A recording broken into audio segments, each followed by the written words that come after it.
영혼을 구원함에 이르는, 이런 제목으로 히브리서 강의를 이어가겠습니다.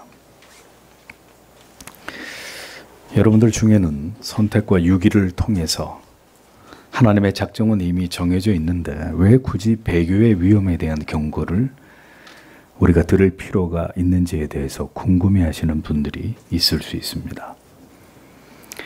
결국 배도할 자들이 배도하고 믿을 자들은 하나님이 어떻게든 믿게 하신다면 왜 굳이 배교를 강력하게 경계하는 것인지 이해가 되지 않을 수도 있을 것입니다. 예정을 잘못 이해하면 인간의 모든 책임과 의무에 대해서 이것을 방관하는 문제가 생기게 됩니다. 그러나 우리가 분명히 알아야 될 것은 구원받은 자들에게는 거룩하고 성별된 삶의 의무와 책임이 반드시 뒤따른다는 사실을 기억해야 합니다.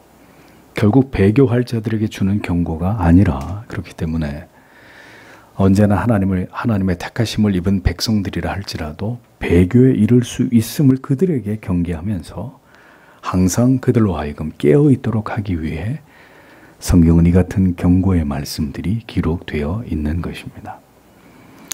신앙이 견고한 사람이라면 예외일 수 있겠지만 신앙이 견고하지 못하고 여전히 흔들리고 있는 사람들이나 혹은 아직 회심의 경험이 없는 가운데 형식적인 신앙으로 그 믿음이 그리스도 안에 견고하게 뿌리내려 있지 않은 자들에게, 그리고 신앙이 뿌리채 흔들릴 수 있는 심각한 박해와 핍박 가운데 있는 성도들에게 바로 이 같은 경고의 말씀을 통해서 더 그리스도를 견고하게 붙들고 믿음의 길에서 미끄러지지 않도록 하기 위해서 성경은 이런 말씀을 기록해 놓고 있는 것입니다.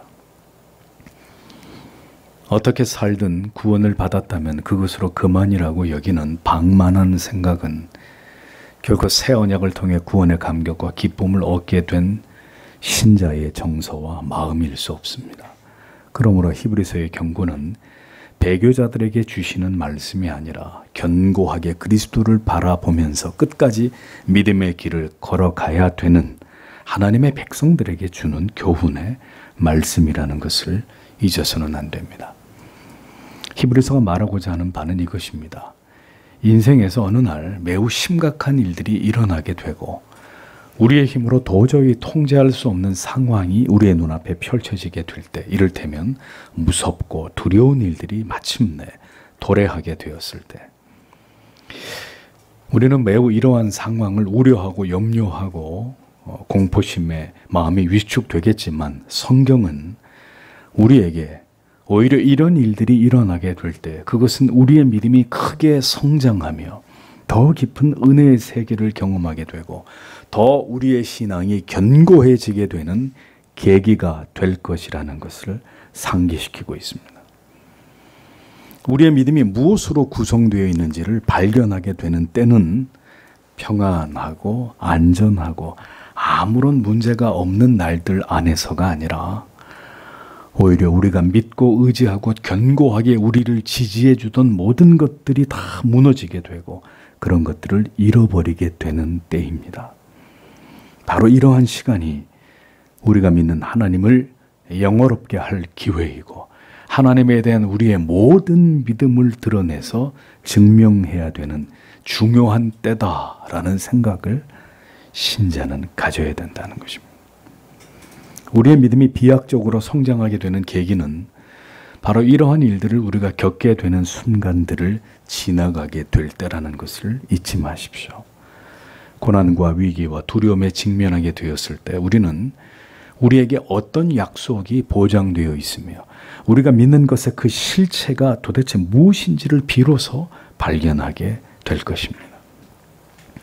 이것이 히브리서가 우리에게 말씀하고 있는 진리입니다.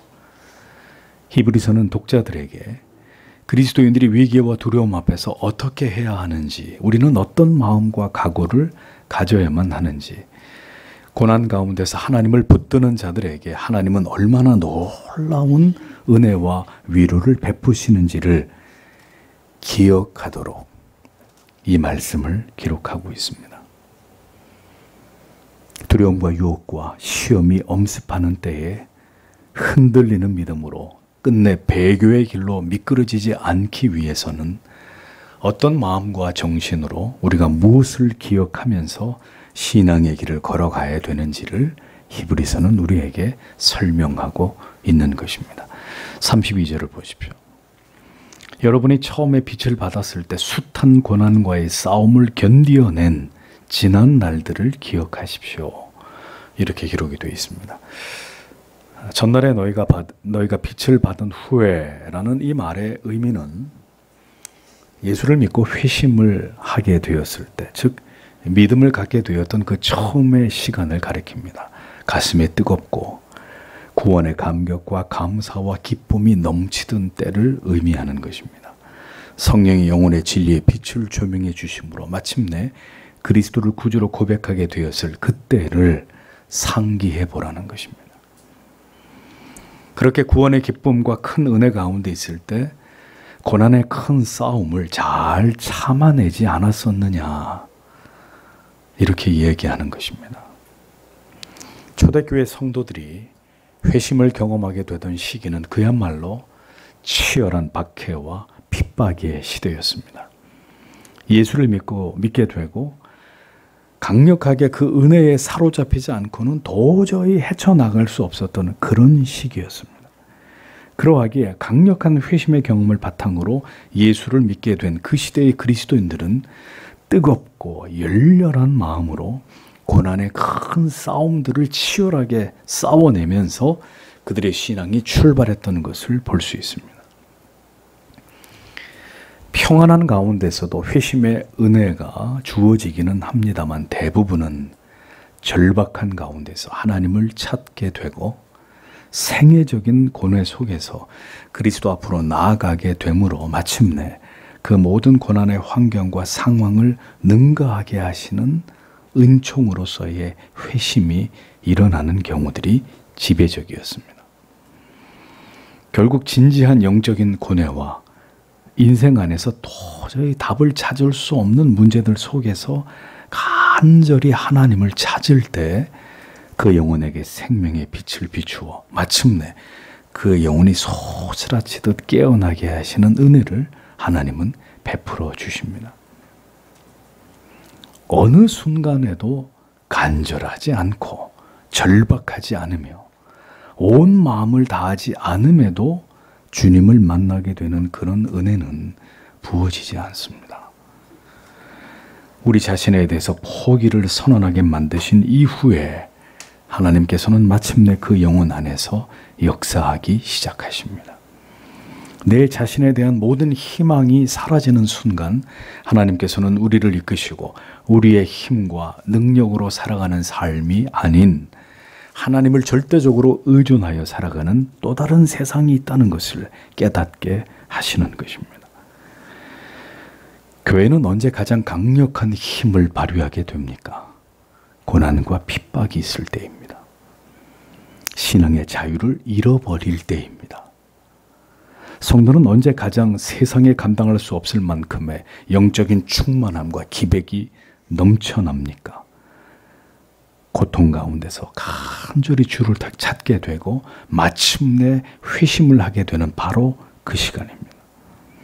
십자가에 대한 열렬한 사랑으로 불타오를 때 그때 어떤 핍박도 조롱도 시련이 있어도 능히 그 모든 것을 견디어내도록 만드는 그것이 바로 하나님의 백성들에게 부으시는 하나님의 은혜라는 것이죠. 가장 인생이 힘들고 고통스러울 때가 그때가 생애적으로 하나님을 만나게 되는 순간이 되도록 하나님은 섭리하십니다. 그 모든 고난을 능가하는 은혜로 하나님을 향한 믿음을 우리 안에 각인시키시는 하나님이십니다. 그것이 하나님께서 나를 사랑하심을 깨닫게 하실 때, 복음을 경험하도록 하실 때 부어지는 놀라운 하나님의 능력의 역사인 것입니다. 성도는 언제나 그렇게 해서 만나게 된 예수 그리스도의 그 처음 사랑을 기억하고 그 사랑을 회복하고 그 사랑이 더 굳어지도록 그것이 더 단단해지기를 사모하는 삶을 살아가야 합니다. 하나님을 향한 사랑이 더 깊어지고 뜨거워지지 않는다면 믿음은 결코 그에서 더 자랄 수 없습니다. 사랑의 감정이 없는데 어떻게 그 대상을 신뢰하고 그 대상을 위해 내 자신을 희생하고 모든 불이익을 감수하는 일이 일어날 수 있겠습니까? 불가능한 이야기입니다. 예수 그리스도를 통한 십자가의 대속의 은혜와 하나님의 사랑의 그 화인을 맞게 될 때 그는 결코 세상에 두렵지 않고 모든 핍박이나 고통이나 괴로움 앞에서 뒤로 물러서지 않게 되는 것입니다. 모든 것을 넉넉히 견디어낼 수 있게 됩니다. 고난의 큰 싸움을 능히 잘 참아낼 수 있는 사람이 되는 것입니다. 그러하기에 하나님께서는 오늘도 우리가 하나님을 사랑하지 않으면 안 되도록, 하나님을 간절히 찾지 않으면 안 되도록 때때로 우리 인생 가운데 특별한 일들을 통해서 우리를 이끄시는 그 하나님의 섭리를 우리에게 펼쳐가시는 것입니다. 우리는 그저 이 땅에서 모든 날들이 형통하고 평화롭기만을 바라지만 하나님께서는 오늘도 당신의 자녀들이 더 하나님을 경외하고 사랑하는 자 되기를 원하십니다. 그래서 그것을 지향하며 살아가지 않을 때는 그렇게 살아가지 않으면 안 되도록 만드시는 조치를 하나님의 백성들의 삶 가운데 취하시는 것입니다. 그렇게 예수를 깊이 경험하는 은혜를 주셨을 때 또 어떤 일들을 히브리 그리스도인들이 감당했는지를 이어서 말씀하시면서 그것을 상기시키고 있습니다. 33절과 34절을 보십시오.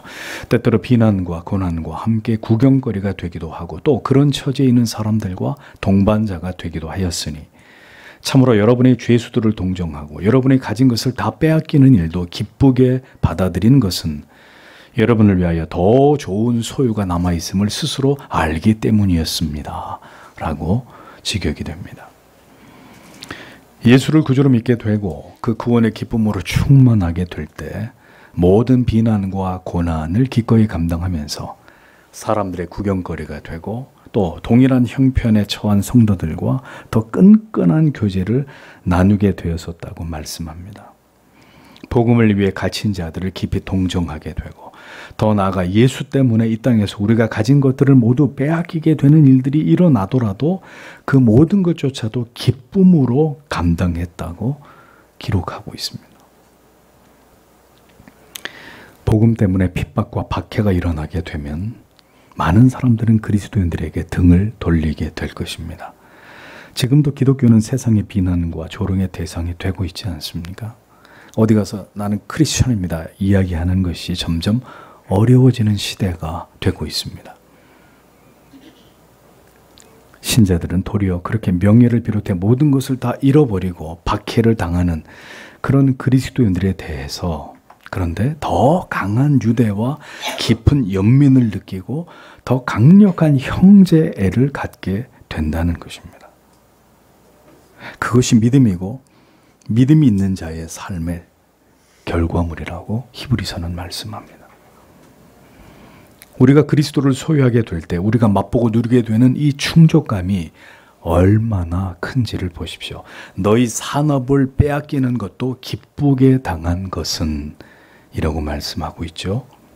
그리스도인이라는 이유만으로 하루아침에 큰 불이익을 당하고 재산상의 큰 손실을, 재산을 몰수당하게 되는 이런 일들을 당하게 될 때조차도 초대교회 성도들은 어떠했다는 것입니까? 너희가 그 모든 일들을 기쁨으로 감당했다 라고 적고 있습니다. 이런 일들은 당시 마게도냐와 데살로니가와 빌립보에 살고 있었던 성도들에게는 매우 흔한 일이었습니다. 1세기 로마에서 있었던 그 도시의 밀란의 결과로 인해서 수많은 유대인들이 학살을 당하고 추방되었고 재산을 강탈당하는 일들이 일어났었습니다. 기독교 역시 로마는 유대교의 한 분파로 간주했기 때문에 대단히 기독교를 적대시하고 박해하고 있었던 상황이었습니다. 그것이 당시 히브리 그리스도인들이 살고 있었던 시대의 상황이었습니다.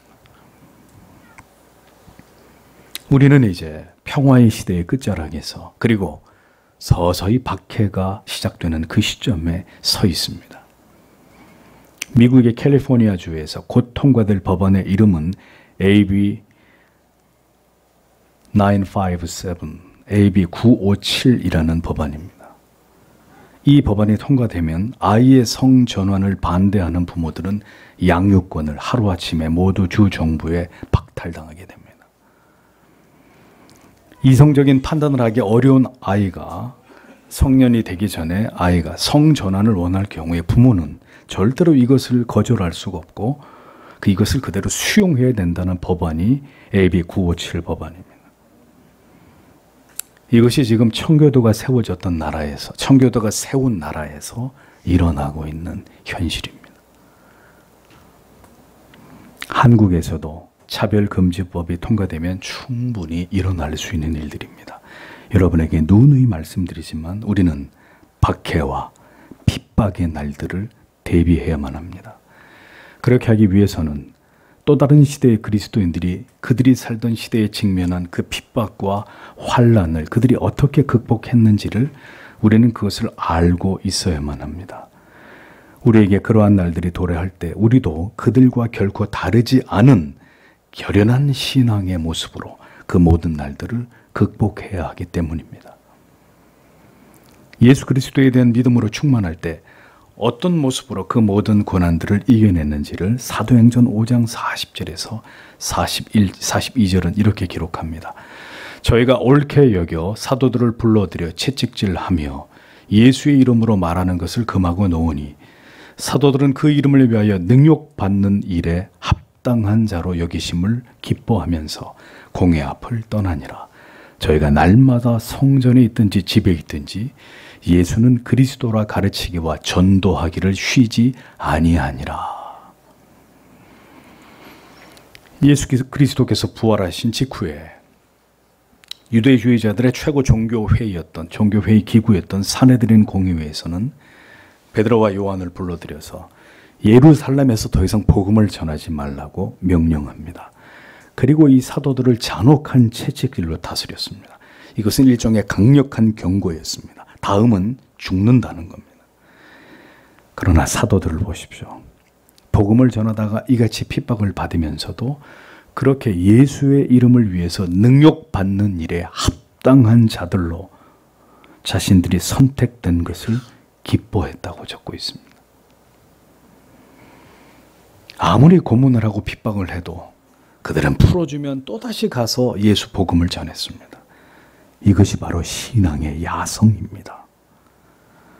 초대교회 성도들은 그리고 모든 박해받던 시대의 그리스도인들은 주를 위해 무엇을 더 버려야 할지, 무엇을 더 포기해야 될지를 생각했고 그것을 기쁨으로 감당했다고 성경은 증언합니다. 그러나 이 시대의 그리스도인들은 예수 때문에 뭘 더 얻을 수 있을지만을 생각합니다. 예수가 나에게 무엇을 더 줄 수 있을지에만 관심을 갖습니다. 그래서 위로와 감동과 마음의 평안을 얻기만을 갈구합니다. 어떻게 그 믿음이 지향하는 바가 그 신앙의 내용과 질이 초대교회의 모습과 이렇게 판이하게 다를 수 있을까요? 교회와 성도는 고난을 통해서 연단되고 그 믿음이 견고해지며 세상에 감당할 수 없는 믿음의 사람들로 세워지게 됩니다. 환난과 핍박이 극에 달했던 시대의 교회와 번영과 형통과 평화의 시대의 교회를 역사 속에서 비교해 보십시오. 교회는 핍박과 조롱거리가 되고 비난과 멸시의 대상이 될 때 그 악조건과 환경 속에서 그 믿음이 만개하게 되는 것입니다. 그 속에서 그리스도의 피로 동맹을 맺은 성도들은 더 서로를 사랑하게 되고 더 긴밀한 관계를 형성하게 됩니다. 신앙 때문에 박해당하는 성도들을 깊이 동정하게 되고 그들을 더 형제처럼 여기게 되며 예수 때문에 우리의 가진 모든 것을 다 잃게 되더라도 이것이 고통과 괴로움이 아니라 그것을 영광스러운 특권으로 여기게 되었다는 겁니다. 고난 속에서 예수의 이름 때문에 박해를 받을수록 우리가 누구인지가 선명해지게 되고 우리가 장차 하나님 앞에서 받게 될 그 영광의 상급이 더 분명하게 우리의 뇌리 속에 각인되는 은총을 얻을 수 있는 것이라고 성경은 우리에게 말씀하고 있습니다. 고난을, 핍박을 두려워하는 기독교는 존재할 수 없습니다. 모든 역사 속에서 가장 교회가 교회답고 성도가 성도다웠던 그 영적인 담대함과 용기를 드러냈던 때는 모두 교회가 핍박과 박해를 세상으로부터 당하던 때였습니다. 결국 성도의 삶은 그리스도의 삶을 쫓아갈 때 가장 영광스럽고 가장 아름답고 가장 강력하고 가장 위대한 것이라는 것을 잊어버리지 마십시오. 고난은 예수가 다 받고 우리는 이 땅에서 행복과 평안을 누리면서 살다가 가면 그만이다. 이것은 복음이 아닙니다. 주님이 걸어가신 그 십자가의 길을 오늘도 우리 자신을 부인하면서 묵묵히 눈물을 흘리며 주님이 걸어가신 그 길을 따라가는 자들에게 성경은 가장 위대한 상을 우리에게 약속하고 있다고 말씀하고 있는 것입니다. 주를 위해 핍박받게 된 것을 자랑과 기쁨으로 여기던 그리스도인들이 있었습니다. 자신이 순교의 제물이 되는 것을 감격스러워하고 한 줌의 재로 변해가던 그런 그리스도인들이 이 땅에 존재했었습니다. 고난과 시련을 당할수록 그리스도인들의 영혼과 정신 속에 더 확고하게 자리 잡게 되는 것은 바로 우리가 누리게 될 영원한 기업인 새 하늘과 새 땅, 바로 하나님의 나라입니다. 영원한 나라에 대한 분명한 확신과 소망은 이 땅에서 우리가 감당해야 될 모든 고난과 핍박을 능히 감당하게 만드는 원동력이 됩니다. 그러므로 그리스도인에게 구원의 확신과 내세에 대한 분명한 소망보다 더 중요한 것은 없습니다. 그 영원한 미래의 문제가 해결되어야 우리는 더 분명하게 오늘의 우리의 현실을 감당해낼 수 있기 때문입니다. 내세의 확실성은 오늘의 모든 시련과 고난을 성도들과 함께 연합하고 힘을 모아서 믿음으로 감당해내는 자들 안에서 더 분명하게 새겨지고 더 확고해지는 은혜로 하나님께로부터 임하게 되는 것입니다. 그러므로 성도 여러분, 차든지 뜨겁든지 둘 중에 하나가 되셔야 합니다. 차지도 않고 뜨겁지도 않는 것은 믿음이 아닙니다. 하나님께서 토해내시겠다고 말씀하지 않았습니까? 신자는 우리에게 무엇이 예배되어 있는지, 우리는 어디로 가게 되는지를 분명히 알고 이것을 믿는 자들이 되어야 합니다. 그것이 있어야 결국 끝까지 믿음을 지키면서 우리가 걸어가야 될 그 길을 완주할 수 있기 때문입니다. 35절, 36절을 보십시오. 그러므로 여러분은 담대함을 버리지 마십시오. 그 담대함에는 큰 보상이 있습니다. 참으로 여러분에게 인내가 필요한 것은 여러분이 이미 약속을 받은 하나님의 뜻을 행하기 위함입니다. 이렇게 기록되어 있습니다. 자, 여러분 보십시오. 히브리서는 두 가지를 굳게 붙들고 지켜야 된다고 말씀합니다. 무엇과 무엇입니까? 담대함과 그리고 인내입니다. 담대함을 버리지 말라고 강력하게 말씀하고 있습니다. 여기서 담대함이라고 번역된 파르레시안, 이 헬라어의 의미는 담대함이라기보다는 확신이라는 의미에 더 가깝습니다. 그러니까 담대함은 곧 확신이라는 거죠. 확신이 있을 때 담대해진다는 것입니다. 우리가 믿는 대상에 대한 그 모든 약속에 대한 확신이 있을 때 우리는 결코 뒤로 물러서거나 인간적인 구차한 변명이나 핑계 뒤에 숨지 않을 수 있는 것입니다. 그 확신이 있어야 우리를 비방하는 모든 목소리들에 대해서 조롱과 비웃음과 심지어 폭력과 목숨의 위협에 대해서조차도 담대하게 대응할 수 있는 것입니다. 주후 1세기경 그리스도인들에게도 바로 이 확신과 담대함이 요구되었습니다. 그들의 환경은 말씀드린 대로 믿음을 지키기에 절대로 녹록한 상황이 아니었기 때문입니다. 그런데 우리가 알아야 될 것은 확신이 필요한 순간에 언제든 만들어낼 수 있는 그런 가치가 아니라는 것입니다.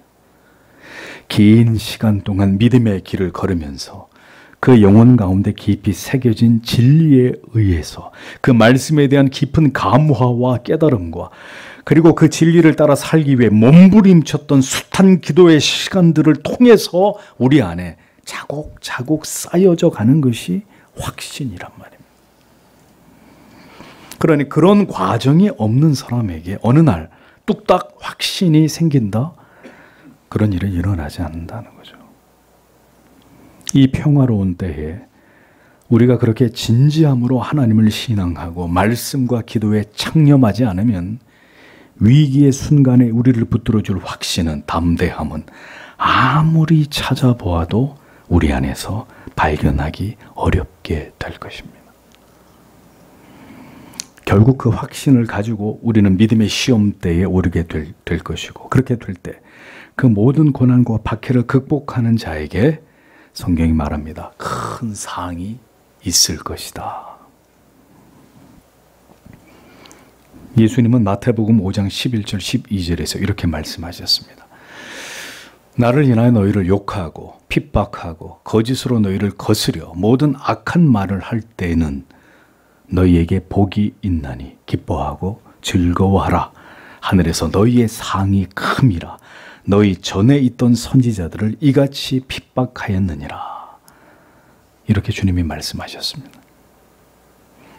기뻐하고 즐거워하라. 하늘에서 너희의 상이 클 것이다. 말씀했습니다. 여기서 상이라는 게 뭘 의미할까요? 영생을 가리키는 것입니다. 영원한 영광을 말씀하는 것입니다. 성도 여러분, 이것이 기독교만이 갖는 역설적인 즐거움이고, 신자는 반드시 이 즐거움을 소유한 자들이 되어야 하는 것입니다. 세속적인 즐거움만이 기쁨이 아닙니다. 신자에게는 영혼의 즐거움이 있어야 합니다. 그것은 영원한 하나님의 나라에서 우리가 누리게 될 궁극의 영광에 대한 소망과 환희입니다. 이 땅에서 우리가 믿음으로 당한 모든 일들에 대해서 우리가 알지 못하는 영원한 보상이 있음을 성경은 거듭 약속하고 있습니다. 또 인내가 필요하다고 말씀합니다. 인내는 그리스도인의 증거이고 표시입니다. 성도는 이 세상을 지나가는 동안에 부단히 인내해야 되는 사람들입니다. 목사님, 저는 인내할 게 아무것도 없는데요, 지금 내 삶에. 그러면 여러분들은 믿음의 길이 아닌 다른 길을 가고 있는 사람들이기 때문입니다. 참 믿음의 길을 걸어가면 가정에서도, 직장에서도, 함께 주님을 섬기는 교회 안에서도 부단히 참아야 되는 일들이 계속 우리 앞에 놓이게 됩니다. 이것은 우리가 그리스도를 잘못 믿고 있는 것이 아니라 정확히 그리스도를 뒤따라가고 있기 때문에 우리에게 주어지는 일들입니다. 그것은 그리스도가 우리에게 보여주신 삶의 모본이었습니다. 로마서 5장 3절에서 4절 이렇게 말씀하죠. 다만 이뿐 아니라 우리가 환난 중에도 즐거워하나니 이는 환난은 인내를, 인내는 연단을, 연단은 소망을 이루는 줄 알미로다. 믿음에서 반드시 요구되는 것은 인내입니다. 믿음의 99%는 인내입니다. 그 인내는 자기 부인의 증거입니다. 누군가가 믿음이 있다고 하면서도 가정이나 공동체 안에서 인내하지 못하고 언제나 자기의 생각과 자기의 고집과 자기의 주장을 따라서 믿음의 도리를 이탈하고 있는 자가 있다면 그의 지식, 그의 믿음, 그의 모든 것은 다 거짓된 것에 지나지 않다는 것을 알아야 합니다. 그는 하나님과 자신을 지금 기만하고 있는 사람입니다. 인내는 그리스도를 바라보면서 자기를 부인하고 인생의 모든 것이 하나님의 주권과 섭리 안에 있음을 믿을 때 신자에게서 나타나는 아름다운 신앙의 덕목입니다. 부단히 인내할 수 있는 것은 하나님의 그 선하신 약속을 바라보기 때문입니다. 인내하는 자만이 하나님의 뜻을 행하고 그 모든 약속의 수혜자가 될 수 있는 것입니다. 그 약속은 영원한 생명을 의미하는 것이죠. 베드로서 1장 10절에서 11절은 이렇게 말씀합니다. 그러므로 형제들아 더욱 힘써 너희 부르심과 택하심을 굳게 하라. 너희가 이것을 행한즉 언제든지 실족지 아니하리라. 이같이 하면 우리 주 곧 구주 예수 그리스도의 영원한 나라에 들어감을 넉넉히 너희에게 주시리라. 이렇게 말씀했습니다.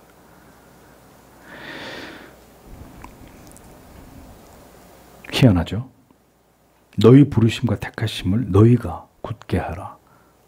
아니 이거 하나님이 해주시는 거 아닌가요? 그런데 성경은 더욱 힘써 너희의 부르심과 너희의 택하심에 대해서 너희 스스로 그것을 굳게 해라. 이것을 행하면 너희가 실족하지 않고 이것을 계속 지켜 행하면 예수 그리스도의 영원한 나라에 들어가는 그 일이 넉넉히 너희에게 허락될 것이다. 그래서 성경은 두 가지 얘기를 다 하고 있는 것입니다. 하나님이 붙드신다. 너희도 하나님을 붙들어라. 신앙은 우리의 의지와 상관없이 저절로 이루어지는 것이 결코 아닙니다. 더 힘써 부르심과 택하심을 굳게 해야 되는 우리의 의무와 책임이 수반되는 것입니다. 부르심과 택하심의 그 숭고하고 아름다운 가치를 알아 이것을 굳게 지키고 붙들고자 할 때 우리는 믿음에서 미끄러지지 않게 되고 결국 영원한 나라에 넉넉히 들어가게 된다고 성경은 분명히 말씀하고 있습니다. 그러므로 성도는 담대함과 인내로 우리를 택하여 불러주신 하나님의 은혜에 합당한 삶을 살아가야 하는 자들입니다. 이것이 언제나 우리가 존재하는 목적이 되게 하고 이유가 되게 하며 언제나 우리의 간구의 가장 중요한 기도의 제목이 되어 살아가야 될 자들이 바로 우리들이다라는 것을 잊어서는 안 됩니다. 37절을 보겠습니다. 왜냐하면 아직 잠시만큼 그만큼 후에 오시는 분이 오실 것이기 때문입니다. 그리고 그분은 지체하지 않으실 것입니다. 라고 기록되어 있습니다. 성경은 언제나 우리에게 그리스도는 곧 오신다 이렇게 말씀합니다. 주의 오심은 절대로 지연되지 않을 것이라는 사실에 대해서 강조하고 있습니다. 이것은 우리의 신앙의 태도와 자세가 결코 게으르거나 나태하거나 흐트러지지 않도록 영적인 중요한 가치를 막연하게 내일로 모든 것을 미루면서 살아가는 자기를 방치하는 삶을 금하게 하기 위함입니다. 그러니까 올바른 믿음을 지켜 나아가는 신자는 언제나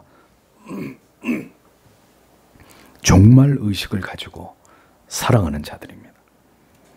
이 세상은 절대로 영원하지 않고 반드시 머지않아 주님께서 오심을 믿고 깨어있는 삶을 살아가기에 오늘도 진력하는 자들입니다.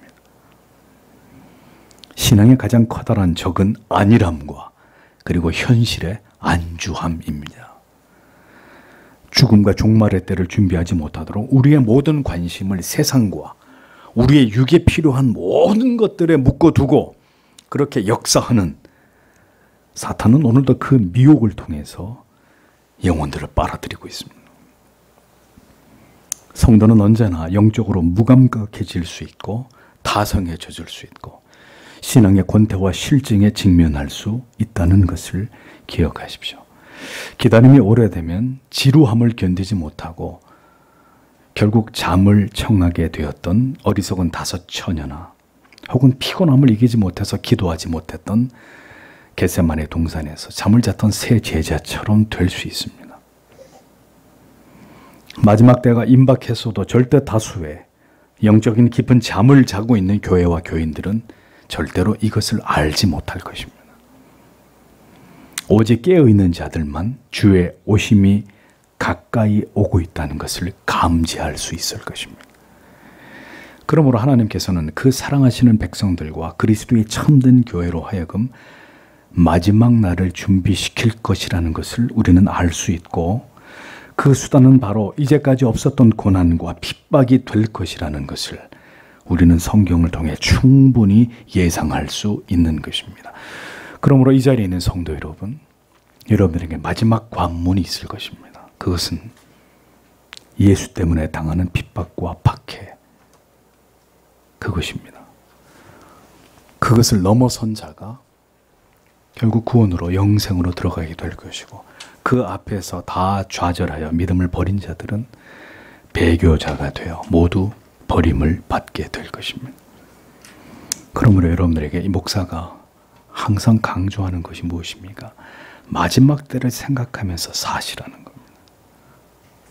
종말의 때를 생각하면서 오늘을 살아가시라고 당부드리는 것입니다.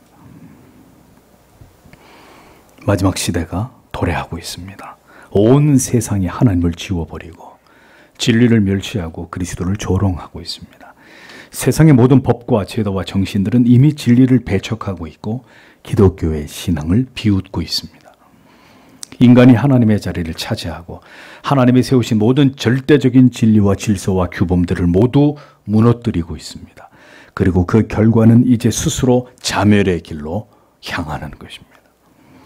전쟁과 재해와 재난과 경제적인 대공황과 수많은 사람들이 목숨을 잃게 되는 종말의 현상들이 일어나고 있고, 모든 인류의 역사는 마지막 때를 향해 달려가고 있습니다. 부디 예수 그리스도를 구주로 믿고 확신과 인내로 끝까지 믿음을 지키기 위해서 하나님의 은혜와 긍휼과 자비를 구하는 여러분들이 되십시오. 언제 오늘까지 우리가 누리던 이 모든 것들이 산산이 깨어져 버릴지 알 수 없습니다. 부디 영원한 것을 바라보십시오. 하나님을 알지 못하는 자들에게 두려운 날은 반드시 오고야 말 것입니다. 그러나 성도들에게 그날은 우리의 모든 눈물을 닦아주시고 우리에게 궁극의 영광스러운 보상을 주시는 너무도 기쁘고 감격스러운 날이 될 것입니다. 오직 주님을 향한 이 견고한 믿음을 가진 자들만이 환난과 핍박과 고난의 모든 날들을 능히 이겨내게 될 것입니다. 38절과 39절을 보겠습니다. 그러나 의인은 그의 신시험으로 말미암아 살 것이다. 만일 그가 뒤로 물러가면 내 영혼이 그를 기뻐하지 않을 것이다 라는 것입니다. 우리는 뒤로 물러나서 멸망할 사람들이 아니라 믿음으로 영혼을 보존해야 할 사람들입니다. 이렇게 번역이 됩니다. 39절의 말씀은 하박국 2장 4절을 인용한 말씀입니다. 의인은 믿음으로 말미암아 살 것이라고 했습니다. 인내는 바로 이 하나님을 향한 신실한 믿음에 기초합니다. 그러니까 결국 믿음이 없으면 진리를 따라 결정을 하지 않고 사람의 판단과 생각을 따라서 결정을 하게 되고 결국 믿음을 버리고 배교하는 자리까지 미끄러지게 되는 일들이 일어나게 되는 것입니다. 그러니까 뒤로 물러나는 일들이 일어나지 말아야 한다는 겁니다. 뒤로 물러가면 내 영혼이 그를 기뻐하지 않을 것이라고 말씀합니다. 여기서 뒤로 물러간다는 말의 의미는 일시적으로 믿음이 약화되는 것을 의미하는 것이 아닙니다. 이것은 결국 배교로 인한 멸망당함을 뜻하는 것입니다. 성도 여러분, 두려운 상황이나 근심의 문제, 고난과 시험에 드는 일들이 우리에게 일어날지라도 우리에게, 신자에게 뒤로 물러날 곳은 없습니다. 그것은 낭떠러집니다. 우리에게 뒤로 물러난다는 것은 곧 믿음을 버리는 것이고 배교로 인해서 영원히 버림을 받게 되는 것을 뜻하는 것입니다. 히브리서의 저자는 히브리 그리스도인들에게 말합니다. 옛 언약의 불완전함과 그 한계성을 알고 있다면 예수 그리스도께서 얼마나 위대하신 중보자로 우리를 위해 완전한 대속을 통해서 하나님 앞에 새롭게 난 길을 열어주신 분이라는 것을 안다면 결코 이것을 버리고 환난과 핍박과 안전한 삶에 대한 유혹을 이기지 못해서 뒤로 물러가는 일은 결코 행하지 말아야 할 것을 엄히 이 말씀을 통해서 그들에게 경고하고 있는 것을 볼 수 있습니다. 우리는 뒤로 물러갈 자들이 아닙니다. 유혹 때문에. 우리의 그릇된 판단과 생각 때문에 진리를 버리고 타협한 길로, 성경이 말씀하는 길이 아닌 더 넓은 길로 그렇게 뒤로 물러가는 자들이 되지 말아야 합니다. 그것은 마귀에게 패배하는 것이고 진리의 말씀이 가리키는 신앙의 도리를 배반하는 것입니다. 그리고 무엇보다 피로 사신 하나님의 자녀들이 그렇게 뒤로 물러가는 것을 하나님은 기뻐하지 않으신다고 우리에게 말씀하고 있습니다. 히브리서는 우리가 누구인지를 선언하고 있습니다. 우리는 뒤로 물러가서 침륜에 빠질 자들이 아니다 라고 정의합니다. 침륜은 멸망을 가리킵니다. 뒤로 물러가는 것은 곧 멸망의 길로 행하는 것을 뜻합니다. 크고 넓은 문도 구원으로 가는 길이 아니라 넓은 문은 멸망으로 난 길입니다. 꼭 예수를 이렇게 믿어야 됩니까? 좀 쉽게 편하게 즐겁게 신바람나게 믿으면 안 됩니까? 안 됩니다. 그것은 넓은 길, 멸망의 길입니다. 많은 자들을 그들의 영혼을 빨아들일 지옥의 문입니다. 영혼을 구원함에 이르는 믿음을 가진 자다. 자, 이게 무슨 뜻일까요? 이 의미는 열심히 영혼 구원을 위해서 전도해야 될 자다. 그런 뜻이 아닙니다. 자신의 영혼을 보존하기에 합당한 믿음을 가진 자이다. 이런 뜻입니다. 즉, 구원을 받기에 합당한 자다. 그런 뜻입니다. 그러니까 우리는 결코 구원에 이를 수 없는 보존되지 못할 거짓 믿음을 가진 자들이 아니라 오직 우리의 영혼을 영원한 생명에 이르게 할 바로 그 믿음을 가진 자들이다. 성경이 우리의 정체를 이렇게 확언하고 있는 것입니다. 예수를 믿는다고 해도 구원에 이르지 못할 믿음이 있습니다. 그들은 고난이 무엇인지 모르고 형통과 번영과 평화와 행복만을 추구하는 자들입니다. 그들은 죄를 미워하지 않습니다. 하나님을 두려워하지 않습니다. 경건 따위는 잊고 살아갑니다. 그들은 구원에 이를 수 있는 믿음을 가진 자들이 아닙니다. 진정한 구원은 그 구원의 감격과 기쁨을 안고 모든 고난과 핍박의 고통의 시간을 지나 영원한 나라를 바라고 소망하면서 오늘도 하나님께 영광을 돌리기 위한 그 뚜렷한 삶의 목적을 가지고 계속해서 앞을 향해 전진해 나아가는 그 믿음을 가진 자들의 것입니다. 히브리서의 기자는 이 글을 읽는 성도들이 지난 나들의 자신들의 신앙의 모습을 기억하고 그들에게 주어진 영광스러운 미래를 소망하라고 말하고 있습니다. 히브리 그리스도인들은 지금 그들에게 당면한 상황으로 인해 낙담하고 두려워하고 의기소침해 있는 상황이었습니다. 그러나 히브리서는 복음을 위해 핍박과 고난을 견뎌냈던 지난 날들을 기억하라고 촉구합니다. 그들은 지난날 자신들의 모든 소유를 잃어버리게 된 것에 대해서도 기뻐했던 자들이었고 고난당하는 지체들과 함께 그것을 견뎌낸 자들이었습니다. 그것은 그들이 영원한 하나님의 도성을 바라보았기 때문이라고 말하고 있습니다. 그런데 지금은 이 히브리서가 기록되고 있는 지금은 그들이 세상을 두려워함으로 흔들리고 있었고 뒤로 물러가는 자들이 속출하는 이런 상황에까지 이르게 되어 있다는 이야기를 하고 있는 겁니다. 그래서 히브리서는 다시 이전의 그 사랑과 그 열정을 기억나게 하고 장래에 누릴 영원한 기쁨을 소망하게 함으로 다시 그들에게 새로운 기쁨과 소망과 더 굳건한 믿음을 불어넣고 있었습니다.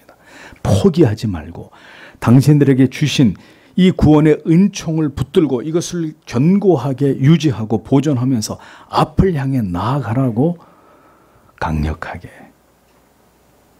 그들에게 이것을 요구하고 있습니다. 신자에게는 그러므로 반드시 그의 인생 속에서 괴로움과 고통 속에서 하나님께 눈물로 기도하던 날들이 그 성도가 걸어온 삶의 뒤안길을 보면 그가 걸어온 궤적을 보면 그런 날들이 거기에 채워져 있어야만 합니다. 이것은 선택사항이 아니라 반드시 그렇게 되어야만 하는 문제입니다. 우리를 도우셨던 그 은혜, 그 넘쳤던 위로, 그 고통의 날들이 도리어 잊을 길이 없는 하나님을 경험하게 만들었던 영적인 추억들이 가슴 속에 고스란히 새겨져 있어서 언제나 그것을 기억할 수 있는 사람들이 성도들이어야 합니다. 그 아름다운 추억이 있어야 형언할 길이 없는 영광스러운 미래까지 우리는 지치지 않고 나아갈 수가 있기 때문입니다. 신자는 무엇으로 이 세상을 이기는 자들이 될 수 있습니까? 이 믿음으로 살았던 날들의 추억과 하나님께서 우리에게 깊이 만나주시던 때의 그 기쁨과 감격스러운 기억으로 신자는 인생의 모든 날들을 극복해 나아가는 자들입니다. 이러한 영적인 추억이 없이는 소망에 찬 미래를 바라보고 오늘의 이 힘겨운 현실을 결코 담대함과 인내로 극복해낼 수가 없는 것입니다. 그러므로 고난이 우리에게 유익이라는 진리는 결코 거짓이 아닙니다. 그 고난 속에서 만난 하나님에 대한 선명한 기억으로 우리는 오늘도 이 현실을 감당하면서 우리의 미래를 소망하며 우리의 인생을 계속 앞을 향해 전진시켜 나아갈 수가 있는 것입니다. 극심한 고난 중에 계시는 성도님들이 있으십니까? 하나님의 크고 놀라운 은혜를 경험할 생애적인 기회이고 그 경험은 여러분을 더 큰 믿음의 사람과 영생에 대한 분명한 확신을 소유한 믿음의 사람으로 만들어 가시는 하나님의 은총이 될 것입니다. 그러므로 이제 예수를 믿은 사람들이나 젊은 지체 여러분, 여러분의 인생에 고난이 닥친다 하여 놀라거나 두려워하거나 도망치지 마십시오. 하나님이 당신들을 예수 그리스도의 좋은 군사로 만들기 원하신다는 하나님의 뜻이 지금 그대들에게 펼쳐지고 있다는 증거입니다. 도망치지 마십시오. 성경은 오늘도 이 믿음의 도상에서 영원한 나라를 향해 나아가는 우리들에게 포기하지 말라고 외치고 있습니다. 우리는 결코 뒤로 물러설 자들이 아니라고, 우리가 누구인지를 성경은 오늘도 큰 소리로 우리들에게 이 진리를 알려줍니다. 끝까지 인내하며 믿음의 담력을 가지고 마침내 구원에 이를 수밖에 없는 우리의 영혼을 그렇게 굳게 지키면서 계속해서 이 믿음의 항해를 이어가라고 격려하고 있습니다. 우리에게 믿음이 있다는 사실을 잊어버리지 마십시오. 고난이 오면 그 믿음을 꺼내서 사용해야 될 때입니다.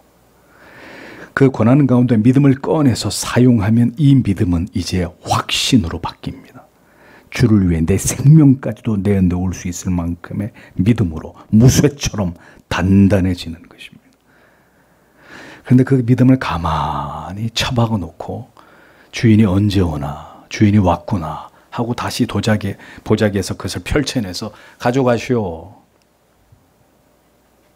그러면 주인이 슬피 울며 이를 갈미으리라, 이 악한 종아 라고 하실 것입니다. 이 진리의 말씀대로 이 마지막 때에 하나님을 신앙하는 열렬한 하나님의 사람들이 되시기를 바랍니다. 고난 속에서 넘치는 기쁨이 되었던 생애적인 하나님과의 추억이 있어야 영원을 소망하는 그 믿음을 지켜낼 수 있습니다.